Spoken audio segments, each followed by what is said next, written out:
સૂત્રો પાસેથી પ્રાપ્ત માહિતી મુજબ વેસુ વિસ્તારમાં રહેતા યુવક પર કેટલાક શખ્સોએ રેમ્બો ચપ્પુ જેવા ઘાતક હથિયારથી હુમલો કર્યો. હુમલામાં યુવકને ગંભીર ઇજાઓ પહોંચી. ઘટનાની જાણ થતાં જ વેસુ પોલીસ સ્થળ દોડી આવી અને તપાસ હાથ ધરી. પોલીસે આરોપીઓની શોધખોળ કરી 5 શખ્સોને ઝડપી પાડ્યા છે. પોલીસે હુમલામાં વપરાયેલ રેમ્બો ચપ્પુ પણ જપ્ત કર્યું છે. ઘાયલ યુવકની સારવાર ચાલી રહી છે અને તેની સ્થિતિ ગંભીર હોવાનું જણાયું છે. પોલીસે તમામ આરોપીઓ સામે કાર્યવાહી હાથ ધરી છે અને વધુ તપાસ હાથ ધરી છે. અવંતિકા પાન પાટીલ.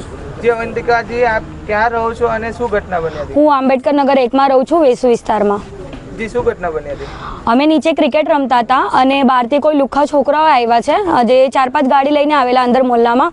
તે આંગણવાડી પાસે ઊભા રહીને એ કોઈને શોધતા હતા અને અમારા જે છોકરા પૂછવા ગયા એમને ગમે તેમ સામાન મારીને ચાલ્યા ગયા છે.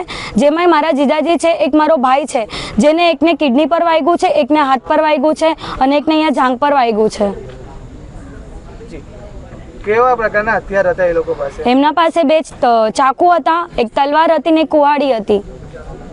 કેટલા સમયથી આ તકલીફનો સામનો કરી રહ્યા? આ 4-5 વર્ષથી થાય છે. અને હાલ પોલીસ પાસે શું માંગ કરો? અમે અહીંયા વેસુ પોલીસ સ્ટેશનમાં આવ્યા છે. અમે એ જ માંગ કરીએ છીએ કે આવા સામાજિક તત્વો પછી ના બને, કેમ કે આ થતું જ નથી, સ્ટોપ ચાલતું જ રહી છે.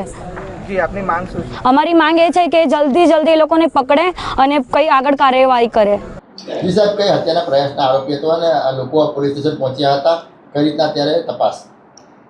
જે તારીખ 28/4/2026ના રોજ રાત્રિના આશરે 12 વાગ્યાના અરસામાં વેસુ ગામમાં આવેલ આંબેડકર નગર 1 એસએમસી આવાસની અંદર જે આ ગુનાના કામે જે ધરપકડ કરેલ જે આરોપીઓ છે એ કોઈક સુલતાન નામના વ્યક્તિને શોધમાં હતા, કોઈ એમની અંગત અદાવતના કારણે, અને એ આવાસની આવતા તો આવાસના જે સ્થાનિક રહીશો છે એની સાથે આ બાબતે કોઈ કારણસર વાદવિવાદ થયેલ. એ બાબતે જે આરોપીઓ છે એ પોતાની પાસે રહેલ પ્રાણઘાતક હથિયાર જેવા કે ચપ્પુ અને કુહાડીથી આ લોકો ઉપર જે ભોગ બનનાર અને ઈજા પામનાર જે છે એમના ઉપર એ લોકોએ હુમલો કર્યો હતો.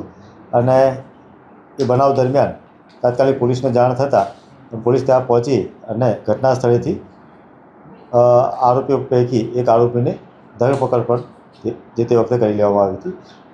બાદ આમાં જે ભોગ બનનાર છે એને પરિવારની ફરિયાદના આધારે અન્ય આરોપીને પણ એ દિવસે પોલીસ દ્વારા કોમ્બિંગ કરી અને તાત્કાલિક એ લોકોની અટકાયત કરવામાં આવેલ છે.